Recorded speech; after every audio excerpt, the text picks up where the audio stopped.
ఈ రోజే డౌన్లోడ్ చేయండి. మీ ఫేవరెట్ షోస్ చూడండి. ఆయన్ని కన్విన్స్ చేసి ఎలాగైనా లక్ష్మిని నేను తీసుకొస్తాను మావయ్య. మీరెవరూ కంగారు పడకండి.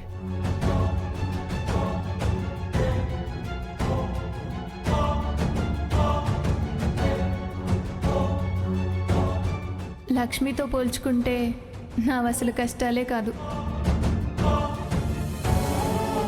లక్ష్మికి పెళ్ళయింది కానీ తన భర్త ఎవరో చెప్పుకోలేదు. వాళ్ళిద్దరికీ పెళ్ళయిందని ఇంట్లో వాళ్ళకి తెలీదు. కోడలిగా చూడాల్సిన లక్ష్మిని పని మనిషిగా చూస్తున్నారు.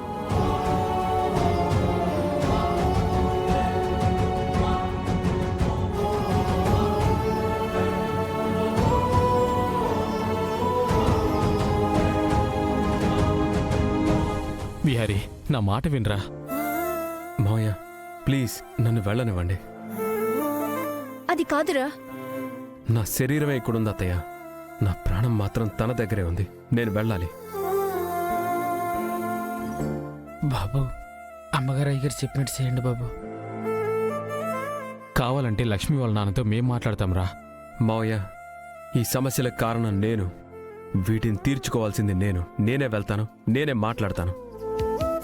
ఏమని మాట్లాడతావురా? ఏమో తెలీదు అత్తయ్య, కానీ మాట్లాడతాను. వాళ్ళు కన్విన్స్ అయ్యేలా మాట్లాడతాను. వాళ్ళు నన్ను క్షమించి లక్ష్మి నాతో తిరిగి పంపించే వరకు మాట్లాడతాను. బాబు, లక్ష్మి మీద పల్లెటూరు. అక్కడ వాళ్ళంతా అంత తేలిగ్గా మీ మాట వినరు బాబు. అవునరా, మాకు కొంచెం టైం ఇవ్వు. మేం వెళ్ళి లక్ష్మి వాళ్ళతో మాట్లాడి లక్ష్మి తిరిగి వచ్చేలా చేస్తాం.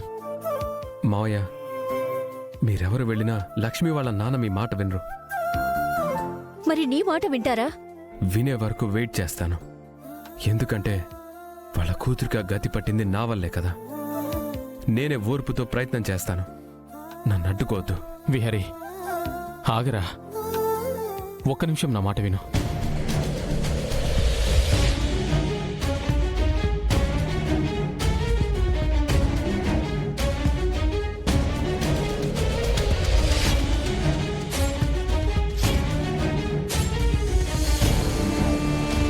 ఇదొకటే మార్గం. ప్లీజ్.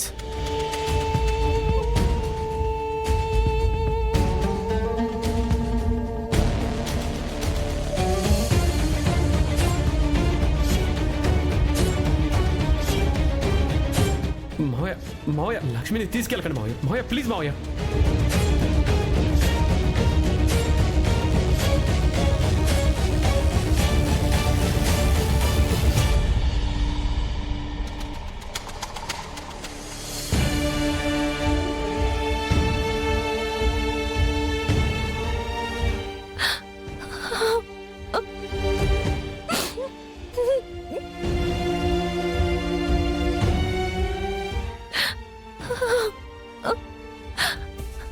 నాన్న,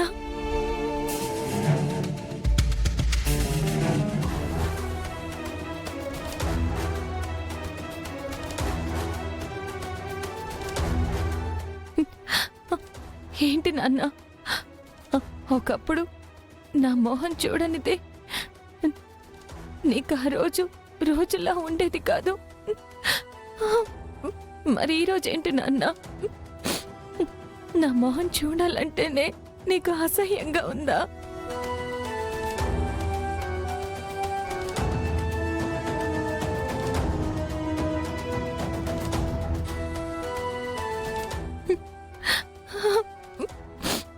నాన్న, పెద్ద పెద్ద తప్పులు చేసిన వాళ్ళకు కూడా శిక్ష వేసే ముందు తమ వాదనని వినిపించుకునే అవకాశం ఇస్తారు. కానీ నువ్వసలు ఆ నిజమేంటో చెప్పుకునే అవకాశం కూడా ఇవ్వట్లేదు నాన్న.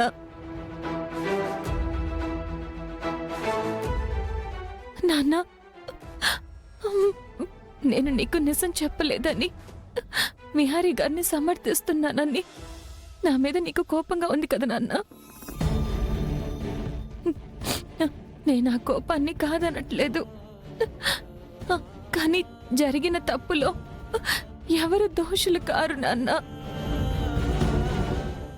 పరిస్థితులు ప్రతికూలంగా ఉన్నప్పుడు ఇలానే జరుగుతుంది నాన్న.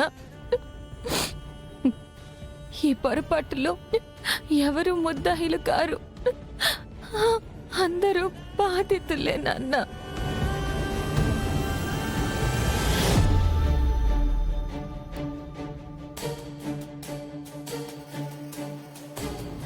నాన్న, నాతో మాట్లాడు నాన్న.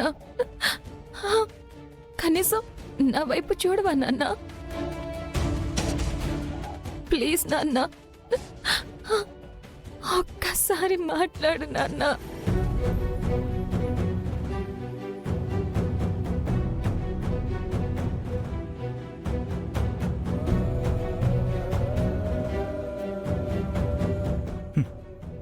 నీ దృష్టిలో బాధితులంటే ఎవరమ్మా? నేను మీ అమ్మే కదా. ఇది పొరపాటు కాదమ్మా, తప్పు. నువ్వు చేసిన తప్పులకి మమ్మల్ని బలి చేస్తున్నావు. నాన్న,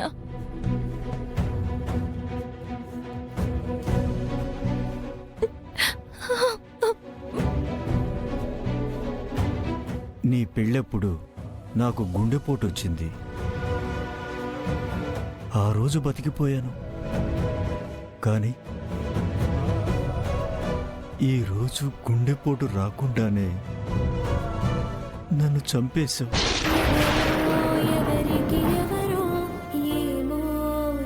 ఇప్పుడు నీ ముందుంది జీవచ్ఛవం. మాట్లాడలేను. నువ్వు పలకరించినా నేను స్పందించలేను.